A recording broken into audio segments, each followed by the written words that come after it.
Kalau saya, lanjutannya, artinya kalau sudah jadi dosen, terus ngapain gitu? Apa sih? Bagaimana dengan karir saya, bagaimana dengan remunerasi saya, dan ya sifatnya support, karena saya di bidang sumber daya dan keuangan.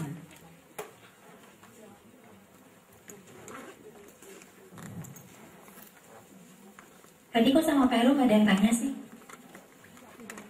Berarti nanti sama saya juga gak ada yang tanya ya?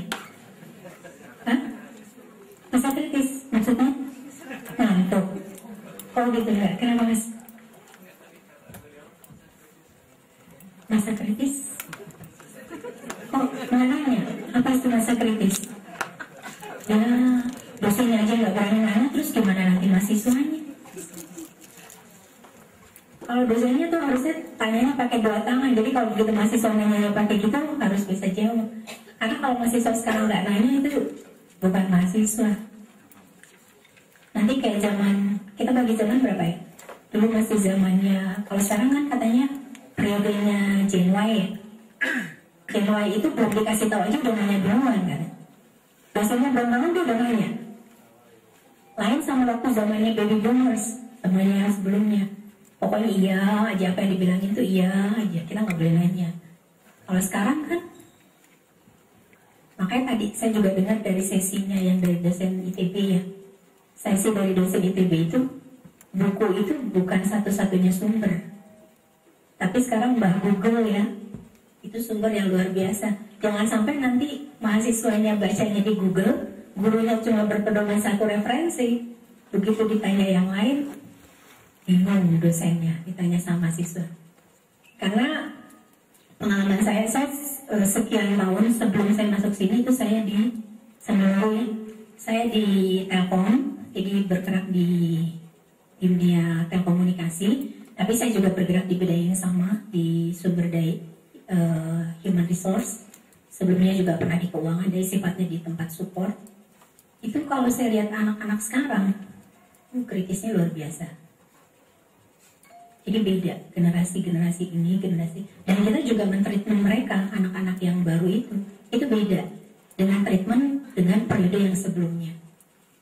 Jadi malah kita memberikan mereka ada tantangan-tantangan.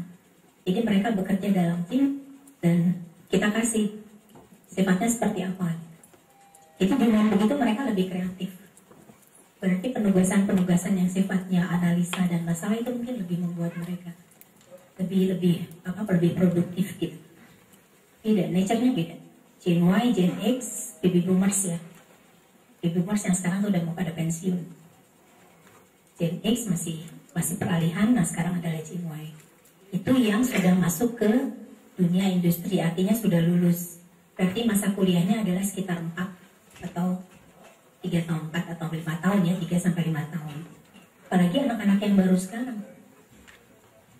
Tapi berarti dosennya juga. Jadi dari sekian banyak, siapa yang sudah punya experience?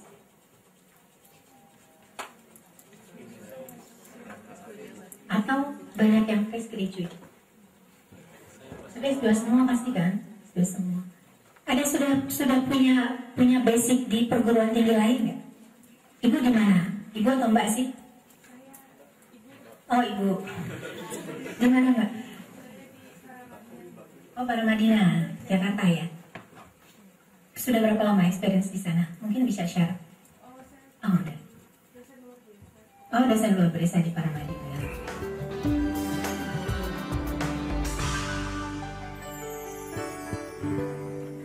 Ini mungkin Kak istilah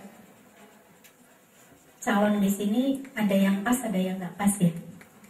Ada yang sudah jadi dosen ya Bu? Ada sudah jadi dosen, jadi makanya ini saya kasih kecil dan mini. Mungkin ada yang sudah ininya dicoret dan ada yang betul-betul masih ini. Jadi ini mengcover untuk keduanya dan mohon maaf untuk yang ininya sudah dicoret ya.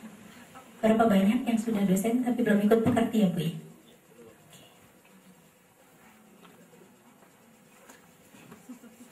Ini sudah pernah disampaikan belum sebelumnya? Atau tadi Pak Rektor pagi sudah menyampaikan? Belum ya? Ini visi kita, di sini misi, dan di sini sasaran. Sudah disampaikan? Sudah firm ya? Sudah ya? Sama Kak Heru tadi ya? Oke. Kita masuk. Ini struktur organisasi? Belum ya? Nah, di sini kenapa saya ingin menyampaikan agar kita tahu. Ini kan saya manggilnya Mbak, Bapak, Pak, Ibu ya. Ya, Bapak-bapak dan Ibu-ibu ya, karena udah Pak dan Bu dosen. Kita masuk ke satu tempat, tentu kita harus tahu. Kita tuh nanti ada di mana sih? Seberapa besar sih rumah yang saya masuki? Karena organisasi ini adalah identik dengan rumah. Kita berada dari luar dan kita masuk kulon-kulon, assalamualaikum, tentu kita harus tahu. Nah, inilah susunan kita. Jadi ada rektor, kemudian ada senatnya, ada internal audit, ini organisasi, dan ini wareknya. Di sini ada warek 1, tadi Pak Heru, ya, bidang akademisi, kemudian warek 2, keuangan dan sumber daya, saya sendiri, dan warek 3, belum, tadi nggak ada ya, oh sedang ke Timur Leste, karena kita punya mahasiswa internasional, jadi sekarang warek 3 dan warek 4 sedang ke Timur Leste. Jadi warek 3 itu di pemasaran ya, dan warek 4 kemahasiswaan, kemudian ada kepala bagian sekretariat, dan nanti Bapak dan Ibu semua ada di sini. Kita punya 1, 2, 3, 4, 5, 6, 7 fakultas. Mudah-mudahan semua terbagi ke fakultas ini. Tapi kalau kita lihat komposisinya, kalau nisbahnya, ini masih belum berimbang. Ada yang tinggi, masih ada yang rendah. Jadi selamat datang di tempat-tempat kotak-kotak ini. Nanti Bapak dan Ibu berada di mana, kita lihat masing-masingnya. Diharapkan nanti akan kulunungun ke TK-nya, prodinya, dan semua lingkungan yang ada di situ, dan bisa bersinergi tadi, seperti yang disampaikan Pak Heru. Ya, karena kita sinergi ini sangat kita butuhkan untuk kemajuan organisasi kita. Nah,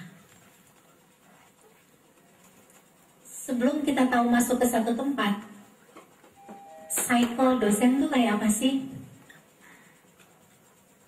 Ya, tadi kita tahu rumahnya seperti ini.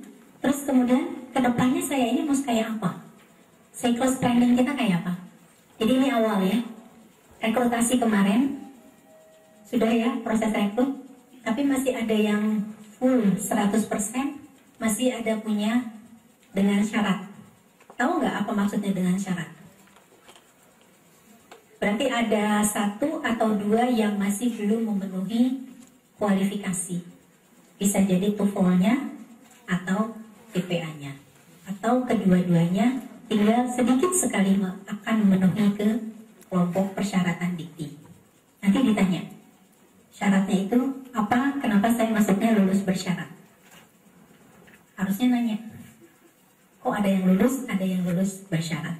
Ya, ini sudah dilalui dan sekarang kita masuk ke penerimaan pegawai dan pembekalan pekerti. Ya, Bu Acidaya, Bu Acidaya, kita masuk ke sini. Kemudian sesudah paket ini 1 minggu ya Bu, 1 minggu berapa hari? 4 hari ya, 4 hari, 1 minggu kurang sehari. Kemudian nanti kita masuk ke orientasi. Jadi basic orientation program. Kita bilangnya BINTAL. Wah, cuma 4-5 hari. Ya, bulan puasa loh. Lanjut. Siapa yang udah pernah ikut orientasi? BINTAL. Yang kemarin sudah ya? Pasti. Gimana, asik nggak? Yang belum siapa? Yang belum. Oh, ibu-ibu aja bilang asik, masa bapaknya ngangkat tangannya gini? Gimana tuh? Nah, nanti ikut ini. Tapi benar, pada saat menjalaninya sih mungkin gimana gitu ya. Tapi sesudahnya baru kerasa asiknya. Betul, saya pernah ngikuti program ini berapa kali, karena berapa kali ikut penjenjangan pendidikan. Dan itu nggak 4 hari, ada yang 1 bulan, ada yang 1-2 minggu. Dan ini di sana, di Pusdik. Kalau saya dulu di Pusdikbud di Cimahi.